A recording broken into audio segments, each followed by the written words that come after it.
pues aumenta sus probabilidades de vencer. Y es lo mismo en la vida cristiana. A veces hay mucha motivación, hay muchas ganas de querer hacer las cosas bien. No dudo que hay buena voluntad en el corazón de mucha gente una vez que se encuentran con Jesucristo y que motivados por la palabra de Dios quieren hacer el bien, pero a veces caemos en esta frustración de decir quiero, pero no puedo, porque no hemos entendido que el espíritu a la verdad está dispuesto, dijo Jesús, pero la carne, Mateo 26:41, es débil. Y que si no nos queda claro, mis queridos hermanos, que el enemigo más grande que tenemos no es el diablo, no es el mundo, sino la persona que ve frente al espejo, es cuestión de tiempo, es una bomba de tiempo para que volvamos nosotros a caer. Y este hombre que se llama John Poulos, que en su casa lo conocen, es un claro ejemplo de esto. Tú puedes buscar esta nota en esta página que te comentaba y la voy a citar textualmente. Pone dos fotos, en una de ellas te las voy a describir un poco. Este hombre sonriendo en el templete de su congregación con una cruz atrás, con su esposa cargando un bebé y dos pequeñitos, una familia americana común y corriente. Y pues aparentemente el retrato de una familia feliz, así como nos hemos visto muchas veces nosotros en la iglesia, ¿verdad? Venimos y aquí todo es bonito y salimos y la palabra, etcétera, etcétera. Pero ¿qué sucede si al salir de este lugar no mantenemos nuestra relación con Dios? ¿Qué sucede si nuestra comunión con Dios se limita a lo que recibo de 9 a 11, de 11 a 1, de 1 a 3 los domingos? Y no entiendo lo que Jesús dijo en Juan 15 del 1 al 5, que solo voy a dar fruto pegado a Él, pero que separado de Él nada podemos hacer.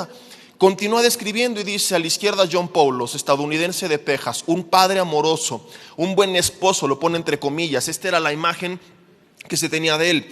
Un hombre religioso, socialmente conservador, posando para una foto en su iglesia local junto a su familia, un ciudadano respetable de la sociedad. Lo cito de entrada porque ya se hizo público, y en segundo porque no es una persona conocida. Si fue alguien conocido que tú supieras quién es, ni lo mencionaría. Entonces, como te dije, solamente un ejemplo que nos puede llegar a ilustrar, a lo mejor no en el extremo en el que cayó él, pero sí a todos nosotros, y que describe de forma cruda lo que puede llegar a pasar con la vida de un hombre en el espíritu cuando se suelta de Dios, y hasta dónde puede llegar en una vida en la carne. A la derecha, el mismo hombre dice: detenido por las autoridades panameñas momentos antes de abordar un vuelo a Turquía. Y dices: ¿qué hacía un americano en Panamá a punto de volar a Turquía? Dice: para luego huir a Montenegro. ¿Por qué? El sábado, luego de forzarse sexualmente sobre su novia colombiana de 23 años, una DJ local de una ciudad de Bogotá, y menciona el nombre de esta persona, dice: Poulos la golpeó, le estranguló hasta la muerte, luego torció su cuerpo en una maleta para tirarlo en un basurero de la ciudad. ¿Cuál es la lección? El pecado convierte a los ángeles en demonios y a los hombres en monstruos. Cuando eres infiel a tu esposa y te vuelves esclavo de tus pasiones, eres capaz de cualquier cosa. No solo te vas a destruir a ti mismo en tus depravados deseos insaciables, sino que contigo infligirás un gran daño a quienes te rodean. Una madre colombiana desconsolada sin su hija, que es la madre de la novia. Una madre estadounidense, la esposa, llena de vergüenza, que ahora tiene que criar 3 hijos de un hombre conocido por ser un monstruo. Escucha esto, querido hermano. Esto es lo que hace el pecado cuando no lo dominas. Y por eso quise leerlo tal cual, porque es un ejemplo del siglo XXI, es un ejemplo de los días pasados. Es, podríamos decirlo, y te lo voy a demostrar, una versión de David moderna. Ahorita te cuento un poco su historia. Repito, esto es lo que hace el pecado cuando no lo dominas. Te domina y destruye todo lo que es hermoso y valioso. Si seguimos nosotros creyendo que se trata de un juego, si seguimos siendo legalistas de closet, pensando que nuestras fuerzas, sin comunión con Dios, sin tener un tiempo de oración, sin congregarnos, sin leer su palabra, sin discipularnos, lo vamos a lograr porque ya vine a Cristo y soy bueno y tengo buena voluntad, es cuestión de tiempo para que, al igual que este hombre, hagamos lo que ni siquiera nosotros nunca antes imaginamos.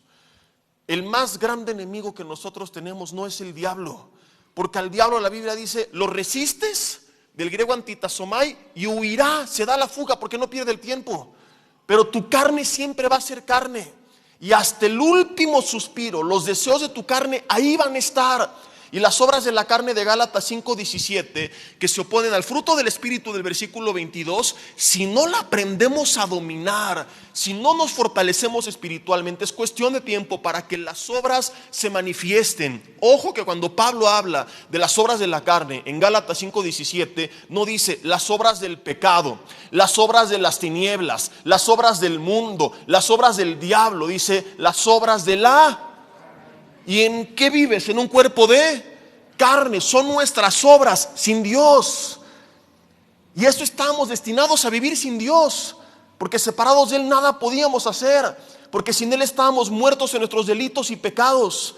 Y si tenemos la capacidad de hacer el bien, es porque Él produce el querer como el hacer por su buena voluntad. Pero cuando yo me debilito espiritualmente y me confío en mi carnota, es cuestión de tiempo para terminar como este hombre, siendo testigos que en la carne somos capaces de hacer lo que tiempo atrás ni siquiera imaginamos. Yo no creo que él se haya despertado un día diciendo: hoy voy a engañar a mi esposa, voy a abusar de mi amante, voy luego a matarla y luego voy a huir. Cuando él estaba en la iglesia en esa primera foto, jamás pensó por su cabeza.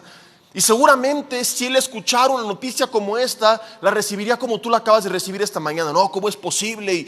Y qué grave y qué impresionante. Pero Cari, así te cuento que alguien que era mejor que tú y que yo, porque él no lo conocemos y quizá muchos ya lo prejuzgaron y dicen: seguro era un hipócrita, falso, religioso, lo que sea. Pero David, que era un hombre conforme al corazón de Dios, hizo casi lo mismo. El hombre en el espíritu lee su historia y es de los ejemplos más piadosos que puedas encontrar. De quien más he aprendido yo fue David. Enseñé durante 3 o 4 años aproximadamente su vida. Estuvo por ahí grabado en audios, luego quién sabe qué les pasó. Entonces ya no está disponible para la mayoría, ¿verdad? Los que lo tomaron y vinieron, gloria a Dios. Pero a mí cómo me bendijo, y creo que marcó muchas de las convicciones y principios que hoy tengo, y sigo batallando con muchas cosas y me sigo equivocando, pero esas convicciones que quedaron para siempre. Y yo recuerdo cuando estábamos enseñando que fue impresionante poder leer que un hombre que escucha había perdonado a su peor enemigo, Saúl, que lo quiso matar sin justificación, y lo tuvo en sus manos 2 veces. Y las 2 veces su gente le dijo: este es el día que Dios te lo entregó.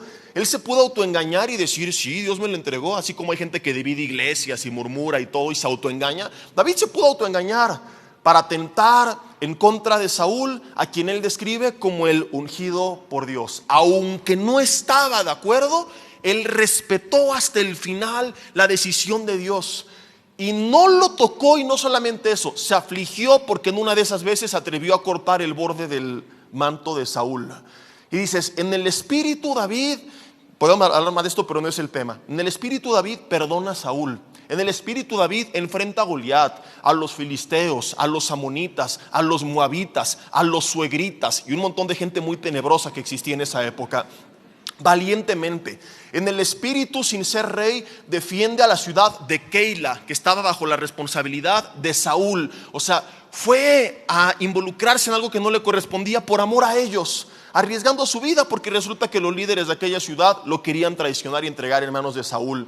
Y el hombre tiene un corazón misericordioso para con todo mundo. Su propio hijo que lo traicionó, Absalón, todo mundo le falló y él siempre se mantuvo firme, humilde, buscando no una agenda personal sino la celestial. Y cómo aprendí de eso aplicado ya al reino de los cielos. Pero un día el hombre, segundo libro de Samuel, si no me recuerdo es el capítulo 11, si no lee todo segunda de Samuel hasta que lo encuentres, pero estoy casi seguro que ahí está. Al caer la tarde, la Biblia dice textualmente, en el tiempo que los reyes iban a la guerra, David se queda en Jerusalén. Empieza a caer en la ociosidad, la cual a veces decimos, no es un versículo, pero casi podría serla, es la madre de todos los vicios. Y se queda en vez de ir a la guerra, porque su chamba como rey era ir a la guerra. Entonces él se queda y se pone a dar vueltas en el terrado de su casa al caer la tarde. El problema no es que el hombre se haya levantado tarde, como a veces se describe, porque yo supongo que hay muchas ideas que pudieron haber pasado y que serían justificables. Le dio insomnio, tuvo una reunión con el comité del ejército hasta altas horas de la noche, estuvo orando y alabando hasta la madrugada.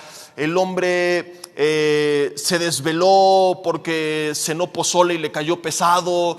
Sabrá Dios por qué se despertó tarde ese día, o simplemente era un sábado y dijo: hoy es Shabbat y vamos a pararnos tarde. El problema es que ese hombre, siempre que se levantaba, regularmente de madrugada, pero en este caso en la tarde, lo primero que hacía era buscar a Dios, y ese día no lo hizo. Es el hombre que escribe el salmo que dice: como la sierva brama por las aguas, así clama por ti el alma mía. Y la sierva brama por las aguas, ¿en qué sentido? En que se levantan de madrugada para beber agua porque tienen sed. Y es la analogía que David utiliza para describir cómo él de madrugada lo primero que hacía al levantarse era ir a buscar refrescar su alma que tenía sed de la presencia de Dios. Pero ese día quizá David estaba tan confiado porque había vencido a sus enemigos, porque ya tenía un ejército tan fuerte que no necesitaba de él, que podía enviarlos a la guerra, que dice que se puso a pasear, a dar vueltas en el terrado de su casa. Y ese día ve a su vecina Betsabé bañándose desnuda y pregunta por ella. No, Betsabé no, si era Betsabé, era su vecina, sí es correcto, ¿verdad? Nada más es una prueba para ver si estudian la Biblia. Entonces, la próxima les voy a decir algo que no, para ver qué hacen, ¿no? Alguna vez sí me pasó, no sé qué. Una vez dije: y el arca que construyó Moisés, alguna cosa así. Todos: sí, Moisés, ¿verdad? Entonces les voy a pedir sus notas, mis hermanos, a ver si corrigieron. Les voy a poner trampas. La ve bañándose desnuda, pregunta por ella. Le informan sutilmente: es Betsabé, mujer de Urías Heteo, tu vecina, tu vecino, está casada. El hombre además formaba parte del grupo de los valientes, está en la guerra. No le importó. No quiero tardar mucho, así que te resumo. La manda a llamar, se acuesta con ella, le embaraza. Manda a llamar al marido, lo persuade de que se acueste con su mujer para engañarlo, hacerle creer que el hijo era suyo. Imagínate si esto hubiera pasado, el niño a los 18 años. Mira, ¿por qué se parecerá tanto al rey David? ¿Verdad? Entonces, si creías que tenías al peor vecino de la historia porque ocupa medio metro de tu garage, dale gracias a Dios por su vida. No anda de mirón ahí, ¿verdad? Ni mandándote matar ni nada por el estilo. Entonces, David, como Urías, no accede ni por las buenas, ni después de haberlo emborrachado, ni de ninguna forma, lo mandó matar.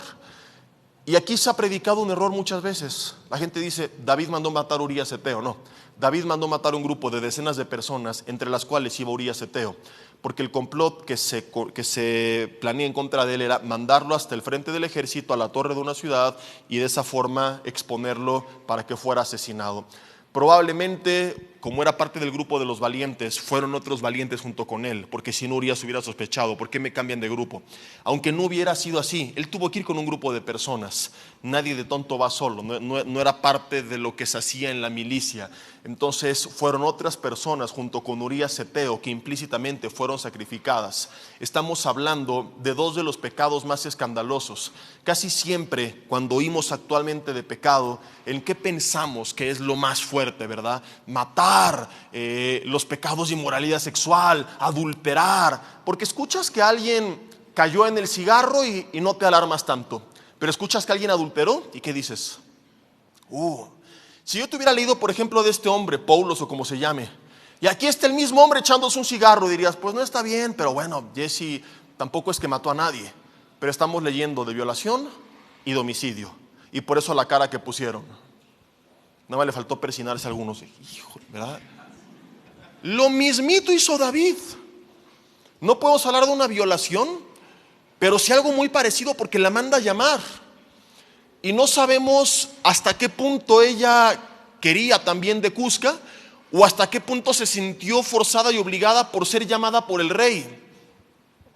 Y luego manda a matar, no a ella, pero sí a su marido, con diferentes personas. Pero David hizo lo mismo que el hombre de la nota que estamos leyendo. Por si tú creías que esto era explícito, de hipócrita, seguramente religioso, que no amaba a Dios, uno de los hombres más piadosos en toda la historia de la humanidad, del pueblo de Dios, hizo exactamente lo mismo. Y si le pasó a David, ¿quién te garantiza que tú y yo no estamos expuestos?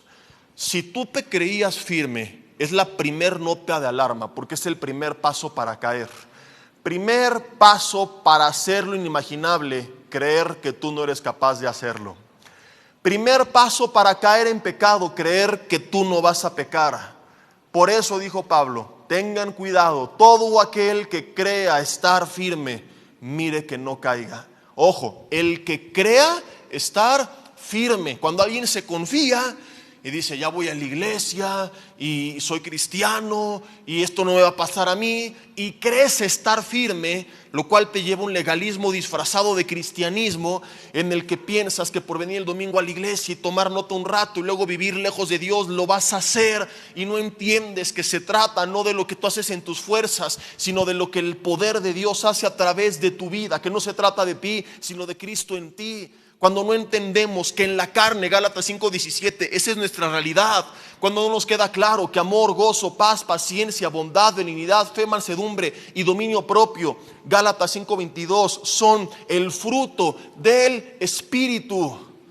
No dice el fruto del buen cristiano, no. O sea, de forma implícita se va a mostrar en tu vida, pero es el resultado de la obra del Espíritu Santo obrando en ti, a través de tu comunión con Dios. Eso es lo que produce como resultado. Y cuando no nos queda claro y nosotros intentamos en nuestras fuerzas replicar ese amor, ese gozo, esa paz, esa benignidad, ese dominio propio, tarde o temprano estará nuestro espíritu tan débil y nuestra carne tan fuerte que yo no sé y no quisiera averiguar de qué somos capaces.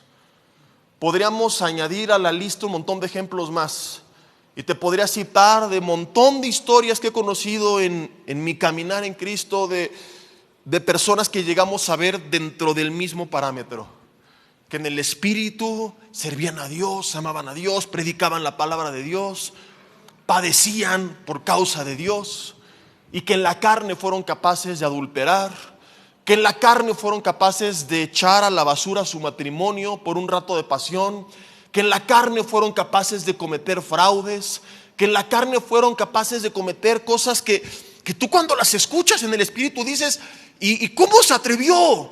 ¿Y cómo es posible?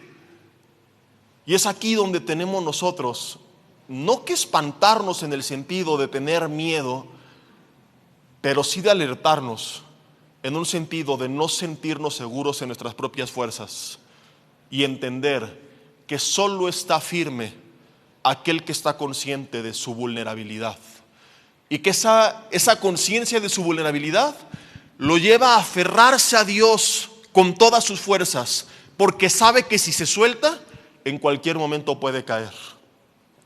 Yo te he dicho muchas veces que es una de las cosas que yo temo, vivir una vida en la carne, porque no sé hasta dónde sería capaz de llegar y no lo quiero descubrir. Hay cosas que ni siquiera he tenido que averiguar qué tan fuerte soy, porque consciente de esta realidad, más bien me queda claro que tengo que evitarlo, que me tengo que alejar de aquello que puede representar un peligro. Te lo pongo con un ejemplo y retomo las palabras de Jesús, Mateo 26:41. Velad y orad para que no entréis en tentación. Dos consejos bien sencillos. Velad, que habla de estar atentos, de estar vigilando, y cuando venga la tentación, como dijo Pablo a Timoteo, huye, del griego feugo, date a la fuga, escápate. No se trata de vencer la tentación, sino de evitarla. Una vez que eres tentado, lo más probable es que no la puedas evitar, que vayas a caer. Y lo segundo que enseña es orad, que es mantener nuestra comunión con Dios. Si nos da tiempo meditaremos un poquito en esto, si no, lo hemos hecho en otras ocasiones. Pero ahorita quiero que pongamos atención en esto. Velad y orad. Velad era el término utilizado para describir la función de la atalaya, que estaba vigilando en la noche, y cuando venía un ejército invasor tocaba la trompeta y preparaba al pueblo para la guerra. En un sentido espiritual se refiere a que no nos agarre el pecado con la guardia abajo, que tenemos que estar listos, conscientes del tiempo, el mundo que vivimos, de quién nos rodeamos, no para fortalecernos en Dios, para vencer la tentación, sino de preferencia para evitar la tentación. Si no estás de acuerdo, ¿por qué le dijo Pablo a Timoteo, escápate de las pasiones juveniles? No le dijo, enfréntalas, véncelas como soldado que eres. Le dijo, huye, ni siquiera te atrevas a enfrentarlas, date a la fuga. ¿Por qué José salió corriendo de la esposa de Potifar? ¿No podía él como varón someterla si era más fuerte? Yo siempre he creído que salió corriendo porque si se queda cae. ¿Por qué ella se quedó con una de sus prendas? Porque se alcanzó a acercar demasiado. Y si crees que el esposo de Potifar era como Paquita la del barrio o algo por el estilo, estás equivocado. Ponte a estudiar un poco históricamente de cómo eran las esposas del faraón. Los solteros dirían: recibo en el nombre de Jesús, ¿verdad? Y si eres Cusco, más una que se te lance como ella. Entonces te das cuenta que en palabras de Jesús, inclusive cuando nos enseñó a orar, hablando acerca de la oración en el Padre Nuestro, ¿cuál fue su oración como modelo de enseñanza? Y danos la victoria sobre toda tentación, o dijo: no nos dejes caer en tentación. Fortalécenos para que no nos destruya la tentación, o líbranos de la tentación. En la oración de Jesús, en la enseñanza de Pablo a Timoteo, en el ejemplo de José, por todas partes vemos que lo que la Biblia nos enseña es a evitar la fuente de pecado. ¿Tú sabes qué es aquello con lo que estás luchando? Y lo más inteligente que puedes hacer no es acercarte tanto que digas: hasta este punto todavía lo domino, sino más bien mantener un par de metros de distancia. Hablo figuradamente, ¿no? Porque algunos están pensando en que es la amante y a ver, 2 metros, no, ella ni la veas, ¿no? Una de las causas más comunes de muertes en los adolescentes, lo digo como ilustración, es la muerte por selfie. ¿Lo sabías? Es como, nadie se muere por tomar una selfie, sí, por los lugares donde se las toman. En la cima de edificios, en balcones, barrancos, en grandes cañones, ahí están: a ver, selfie, que se vea, 1, 2, 3, ¡pam! Se aplastó. Entonces generalmente te aconsejan: no te acerques tanto, ¿verdad? Mejor que no salga tan bien, pero que salgas con vida, a que te arriesgues tanto que hay una probabilidad de que no logre ni siquiera alcanzar a tomar la foto. Y lo mismo es con el pecado. A lo mejor tú dices: no pasa nada, voy con mis cuates y yo la libro, estoy fuerte, ya no caigo. Me voy a poner aquí a ver a las hermanas en bikini para orar por ellas y no pasa nada. Voy a ir al café a aconsejar aquí al hermano y eres mujer y no pasa nada. Y tienes idea cuánta cantidad de adulterios ha habido aún dentro de la iglesia, porque empezaron a dar consejerías en privado, hombres con mujeres o viceversa. Y tenemos por eso como política en la congregación. O sea, el domingo acaba el servicio, estamos los pastores aquí adelante, regularmente con nuestras esposas estamos para servirles. Nos toca a veces platicar con hermanas públicamente, cuestiones breves, pero una consejería en privado no le damos a una mujer, ni viceversa. Por testimonio, por evitar calumnias y justamente porque estamos conscientes también de esta realidad. Entonces no tienes idea cuántos pastores han caído por esto, porque llegó la hermana: ay, pobrecita, yo la consuelo, ¿verdad? Yo la apapacho, yo la ministro, yo le impongo manos, y acaban cayendo en adulterio. Y es como que tú vas caminando por una calle y te asaltan, y luego te enteras que cada semana en esa calle asaltan a 2 o 3 personas, y resulta que se va a volver parte de tu trayecto habitual. Pero te enteras que puedes darle la vuelta por una avenida un poco más iluminada, pero que te va a tomar caminar 15 minutos más de tiempo. ¿Qué haría una persona inteligente, ya sea que sea cristiana o atea, con un poco de sentido común? Diría: voy a ir al gimnasio, me voy a poner fuerte, voy a entrenar karate, y la próxima que pase les quito la pistola y me los hurto. ¿Sería inteligente eso? Aunque sepas artes marciales y desarmar a las personas, si sabes que estás expuesto, lo más inteligente es tardarte 15 minutos más y dar toda la vuelta. Necesitarías estar menso para pasar por la misma calle sabiendo que la puedes evitar y que tu vida corre peligro al transitar por allí. Entonces, en la vida cristiana nosotros confiamos en Dios, pero también estamos conscientes de que hay cosas que hacemos mejor en evitar, y la tentación es una de ellas. Tú no puedes perder una batalla que no peleaste. Hay batallas que tenemos que pelear, la tentación es una de ellas. La enseñanza que nos da la Biblia, en el consejo de Pablo a Timoteo, en el ejemplo implícito de José, en la oración de Jesús, en la enseñanza de Jesús, es: no pases por esa calle, dale la vuelta, evita la fuente de tentación. Entonces, si tú ya sabes cuál es ese límite del barranco, figuradamente hablando, ¿dónde es tu punto A y tu punto B? Tu punto A es en este momento, como Paulos, en la foto en la iglesia, haciendo la voluntad de Dios, queriendo hacer la voluntad de Dios. cuando estás siendo redarguido por el Espíritu Santo con la convicción de querer hacer lo correcto. ¿Cuál es el punto B cuando ya caíste? Y dices, ¿cómo pasamos de John Paulos con una foto frente a todos a una foto atrapado por la autoridad a punto de encarcelarme por violación y homicidio? Punto A, punto B, que nos lleva de un punto al otro. Esa es la delgada línea. Y sonaría bonito, pero no sería real terminar el mensaje diciendo, vamos a orar y no lo voy a volver a hacer y pasa al frente y todas estas cosas de emociones que se mueven muchas veces. Pero ¿te ha pasado que ya pasaste al frente, ya oraron por ti, ya te ungieron con aceite, con aguarrás, te liberaron, tomaste todos los cursos, salió el Gadareno versión 2.0 y volviste a lo mismo? Quiero, pero no puedo. Algunos se frustran, se apartan de Dios pensando que las cosas de Dios no son para ellos. Otros se vuelven religiosos hipócritas con doble vida, pero otros se sienten incómodos con esto. Y es muy sencillo. Lo primero que tienes que hacer es identificar esa línea y apartarte de ella. Caíste en alcohol porque estuviste en un lugar o con ciertas personas que tienes que evitar. Caíste en pornografía porque estuviste con tu aparato, la televisión, la computadora, el teléfono, solo en cierta hora. Todo eso es la línea que tienes que evitar. Caíste con tu novia porque se quedaron a solas. Y batallan muchos novios, por ejemplo, con esto. Quieren y les duele. Evita la delgada línea roja. ¿Sabes que en cuanto se queden solos la hormona se va a alborotar? Entonces salen sus papás de casa, por ejemplo. Mijitos, ahorita venimos, se portan bien. Papás, no sean ingenuos. Dicho sea de paso, pastores, que mi hijo es bien espiritual, no lo conoce. Él cuando se queda a orar con su novia. Te aseguro que hasta le impone manos y la ministra y hablan en lengua seguramente también.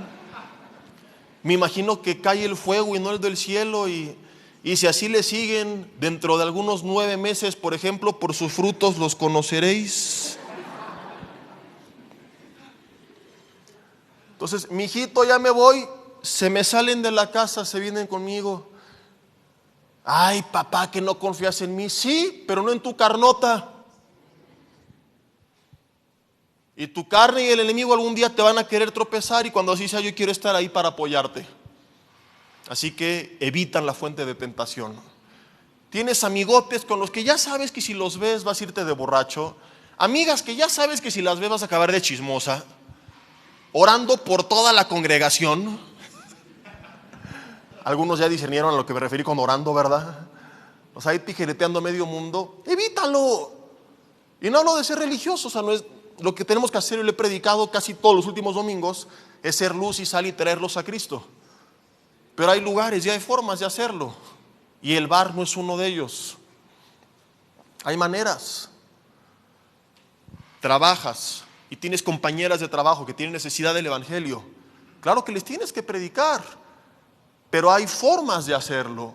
Entonces a lo mejor la citas en algún lugar y vas con tu esposa y le compartes de la palabra del Señor. Porque hemos tenido casos en consejerías así donde hombres se justifican. Es que la cité para hablarle de la fe, pastor. Y le terminaste discipulando con el cantar de los cantares. Entonces tienes que ser consciente de que aunque has venido a Cristo y hemos sido renovados y regenerados espiritualmente, te tengo malas noticias. Y si no me crees, confírmalo frente al espejo. Tu carne no fue regenerada. Tu carne sigue siendo carne. Y hasta que resucitemos con un cuerpo glorificado en la vida eterna, estos problemas con la carne se van a terminar. Mientras caminemos por esta vida, la única forma de dominar sobre la carne es: 1, velad, alejarte de la fuente de peligro, apartarte de esa delgada línea roja. 2, orad, mantener tu comunión con Dios para fortalecerte espiritualmente por si te agarró de imprevisto la tentación. Dijo Pablo en Romanos capítulo 7 acerca de esto algunas verdades. Versículo 15 dice: porque lo que hago no lo entiendo, pues no hago lo que quiero, sino lo que aborrezco, eso hago. Dice, y si lo que no quiero esto hago, apruebo que la ley es buena. Es cierto que está hablando de la ley, del espíritu y muchas otras cosas, pero de forma implícita revela esta verdad, la realidad de la carne con la que batallamos en el día a día. Versículo 17 lo reafirma. De manera que ya no soy yo quien hace aquello, sino el pecado que mora en mí. Y no lo dice sobre pretexto de justificar nuestro pecado. Mi amor, no fui yo el que se emborrachó, fue el pecado que mora en mí. Dice el versículo 10, ¿qué nos quedamos? En el 18. Y yo sé que en mí, esto es en mi carne, di conmigo, en mi carne no mora el bien. ¿Estás consciente de esto? En tu carne no mora el bien. Y no se trata de practicar el ascetismo, que es la negación del placer, y algunos llegan a la autoflagelación. No, pero sí fortalecerte espiritualmente, como lo veremos a continuación, y debilitar tu carne, alejándote de todo aquello que la fortalezca. Dice, en mi carne no mora el bien, porque el querer el bien está en mí, pero no el hacerlo. Con tu carne no cuentas para hacer la voluntad de Dios. Porque no hago el bien que quiero, sino el mal que no quiero, tómala, eso hago. Y si hago lo que no quiero, ya no lo hago yo, sino el pecado que mora en mí. Así que queriendo yo hacer el bien, hallo esta ley, que el mal esté en mí, porque según el hombre interior, es decir, espiritualmente, me deleito en la ley de Dios, pero veo otra ley en mis miembros que se revela contra la ley de mi mente y que me lleva cautivo a la ley del pecado que está en mis miembros. Miserable de mí, ¿quién me librará de este cuerpo de muerte? Mira, si Pablo termina aquí su discurso, sería como preguntarnos, ¿y a qué hora nos matamos todos? ¿No? Sería lo más triste que pudiéramos leer. Desafortunadamente se puso un subtítulo en el versículo, al acabar el versículo 25, antes de iniciar el capítulo 8, y mucha gente piensa que termina con el 25, que dice, gracias doy a Dios por Jesucristo, Señor nuestro, así que yo mismo con la mente sirvo a la ley de Dios, mas con la carne a la ley del pecado. O sea, como que no hay remedio. Pero hay que recordar que la Biblia fue escrita de corrido. Los subtítulos se los pone el hombre para identificar por porción cuál es el tema principal, pero no quiere decir que una vez que termina una idea, la otra es completamente independiente. El capítulo 8 es una continuación necesaria, obligatoria de leer del versículo 7, del capítulo 7, perdón. Y justamente viene subtitulado como Viviendo en el Espíritu, porque ahí se nos revela que es mediante una vida en el Espíritu que podemos dominar sobre los deseos de nuestra carne. Dice en el capítulo 8 que si por el Espíritu hacemos morir las obras de la carne, entonces viviremos. Y que son los hijos de Dios los que son guiados por el Espíritu. Lee todo el capítulo 8 en casa. Entonces, ¿cuál es el problema que estamos viendo? Mi carne está contaminada. Con mi carne no cuento. ¿Cuál es el remedio? No contar con mi carne ni esperar nada de mi carne, sino entender que voy a vencer sobre ella mediante una vida en el Espíritu. Pero si no vivo en el Espíritu, voy a vivir en la carne. Un teólogo hace muchos años lo ilustró con un ejemplo que es muy predicado. Dice, es como si dentro de mí hubiera un tigre bueno y uno malo, uno blanco y uno negro, y cada uno quiere hacer su voluntad y se la pasan peleando. Y le preguntaron, ¿y quién gana? Y dice, es muy sencillo, al que más le doy de comer.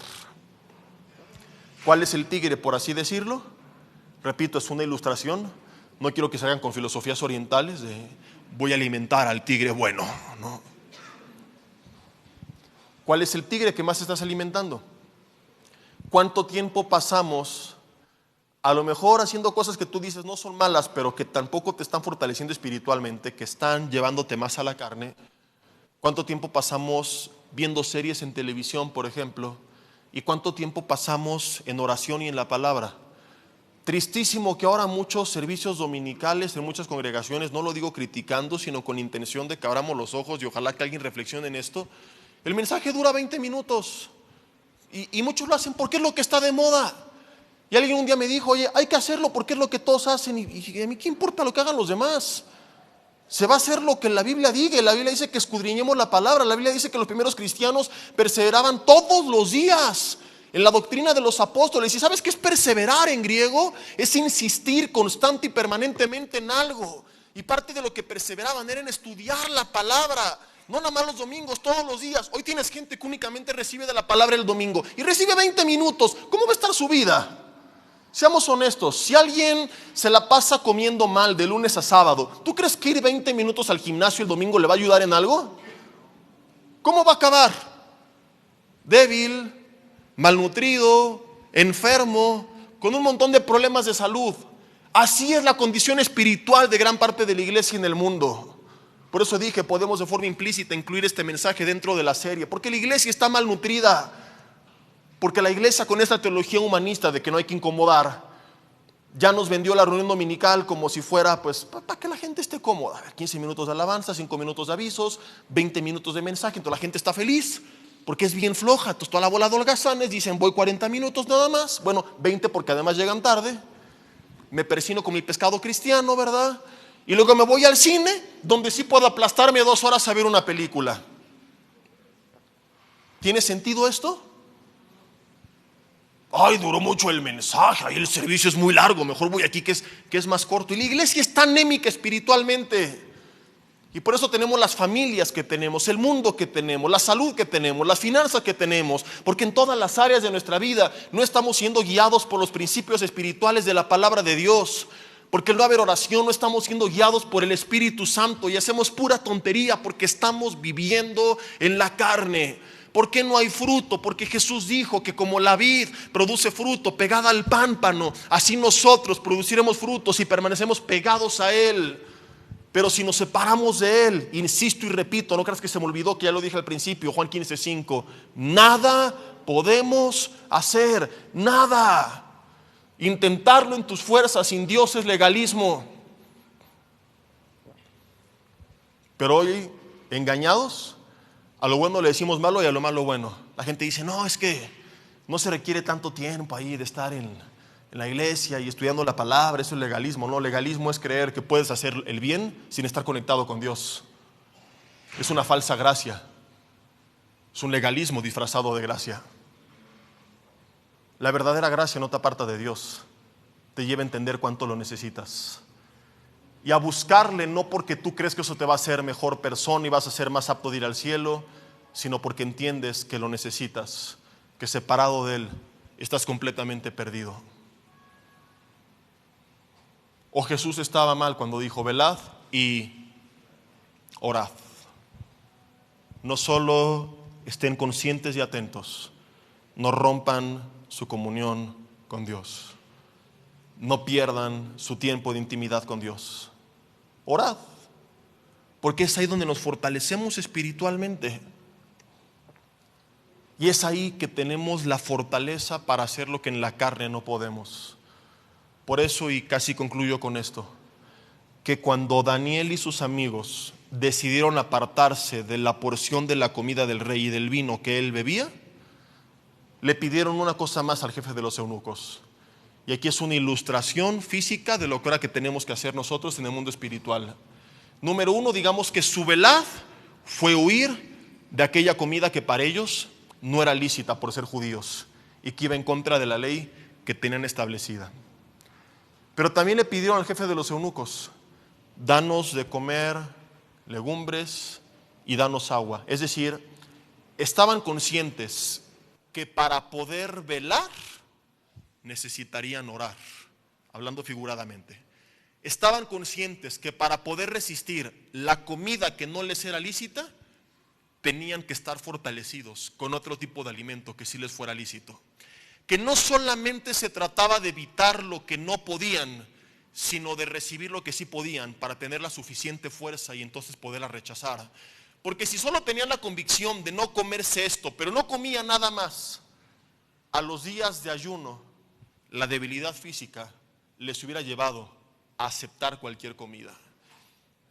Esta es la respuesta a la pregunta, ¿por qué hombres como el del ejemplo del principio terminan comiendo figuradamente hablando basura? ¿Por qué personas, como lo vimos en el último mensaje, cambian todo por un plato de lentejas? Si no estuvieron, porque creo que lo compartí segundo y tercer servicio, búsquenlo ahí en nuestras redes, en mi página de Facebook, en la página de YouTube de la congregación. ¿Por qué la gente se vende por tan poco al pecado? Porque está anémica espiritualmente, porque está débil, y en esa debilidad, el primer plato de chatarra que les ponga el enemigo, se lo van a comer. Es velad y orad. Es como cuando te pones a dieta. No se trata solo de no comer lo que no te conviene, sino de comer lo que sí te conviene. ¿Qué hace mucha gente? Se quiere matar de hambre Y de repente cuando le ponen, supongamos, tienes 3 días que no comes nada, muerto de hambre, te pongo una bolsa de papitas Sabritas con limón, chile piquín, Maggi, salsa inglesa, Valentina. ¿Cuántos dicen amén, aleluya, gloria a Dios? Recibo en el nombre de Jesús. ¿Qué vas a hacer? Te las vas a comer, ya que no puedes comer solo una. Ahora, ¿por qué? ¿Es que eres masoquista? ¿Sabes que no te conviene? ¿Sabes que es parte de lo que está prohibido en este régimen? Pero estás débil. Entonces, paradójicamente, yo hace muchos años entendí que cuando uno decide cambiar sus hábitos, no se trata de no comer. La primera vez que alguien me lo explicó bien, me hizo comer más que nunca en mi vida. Le dije a este hermano, le dije, estás loco, ¿cómo en parte de mi alimentación me mandas una torta todos los días, una concha, un bubulubu? Le dije, lo que quiero es bajar de peso, no subir. Me dice, hazlo 2 semanas y luego hablamos. Y fue la primera vez que alguien me explicó que eran diferentes porciones y el balance. Y me dice, no estás comiendo nada de azúcar y tu bubulubu son tus porciones de azúcar del día y tu concha son los cereales grasos y la torta es porque cada mitad de bolillo equivale a una porción y lo mismo que comer 2 panes y de lo que le estás rellenando. Y me empezó a explicar todo y de forma inimaginable a los 15 días que me pesa había bajado como 3 kilos. Y dije, qué increíble. No se trata de no comer. Se trata de comer lo adecuado en las cantidades adecuadas, guiado por un profesional.